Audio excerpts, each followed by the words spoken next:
NEET paper leak को लेकर पूरे देश में बवाल मचा है। हजारों की संख्या में युवा सड़कों पर उतर आए हैं और विरोधी दल सरकार पर हमलावर है।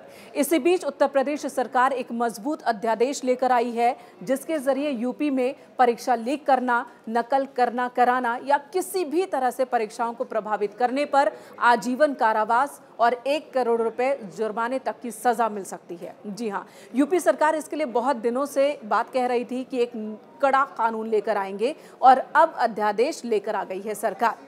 और जिस तरह से माफियाओं के खिलाफ, जिस तरह से अपराधियों के खिलाफ उत्तर प्रदेश में योगी सरकार ने एक्शन चलाया, जिस तरह से अभियान चलाया, अब नकल माफियाओं के खिलाफ भी कुछ इसी तरह से अभियान की शुरुआत कर दी गई है।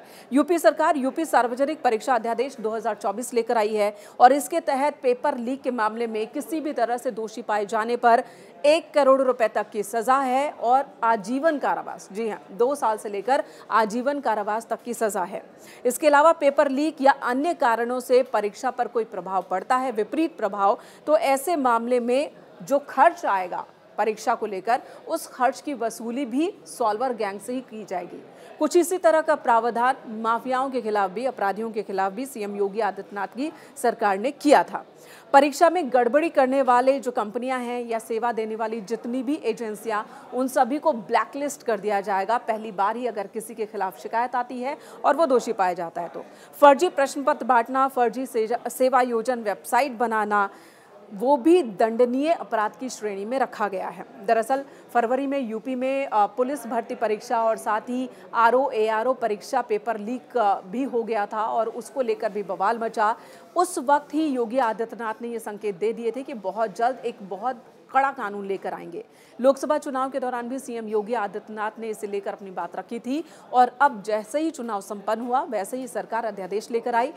कैबिनेट मीटिंग में इस पर मंजूरी भी मिल गई है। अनुचित साधनों की रोकथाम अध्यादेश 2024 को प्रख्यापन प्रस्तावित किया जा रहा है।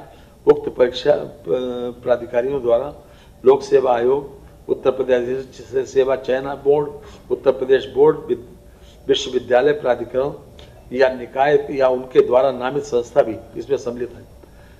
उसमें किसी प्रकार की भर्ती परीक्षाओं, नियमितीकरण या पदोन्नति वाली परीक्षाएं या डिग्री डिप्लोमा प्रमाण पत्रों, शैक्षणिक प्रमाण पत्रों की प्रवेश परीक्षा पर भी लागू होगा।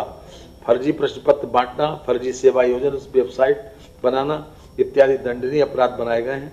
अधिनियम प्रावधानों के उल्लंघन के लिए न्यूनतम 2 वर्ष से लेकर आजीवन कारावास का दंड तथा 1 करोड़ रुपए तक के दंड का प्रावधान किया गया। योगी सरकार ने पेपर लीक को रोकने के लिए कुछ नई नीतियों का भी ऐलान किया है, जिसमें जो कुछ खास पॉइंट्स हैं वो ये हैं कि हर पाली में 2 या उससे ज़्यादा सेट होंगे क्वेश्चन पेपर के और हर सेट की छपाई अलग अलग एजेंसी की ओर से की जाएगी। किसी एक एजेंसी को ये जिम्मेदारी नहीं दी जाएगी। और वहीं अगर परीक्षा सेंटर्स की बात की जाए तो उससे लेकर भी नीति जारी की गई है और वो ये है कि राज्य के माध्यमिक विद्यालय, डिग्री कॉलेज, विश्वविद्यालय, polytechnic, engineering college, medical college और जो साफ सुथरे ट्रैक वाले जितने भी संस्थाएं हैं वहीं पर परीक्षा सेंटर बनाया जाएगा। प्लस वहां पर सुविधाएं होनी चाहिए, सीसीटीवी कैमरे होने चाहिए और तभी परीक्षा सेंटर के रूप में इन जगहों का चयन किया जाएगा।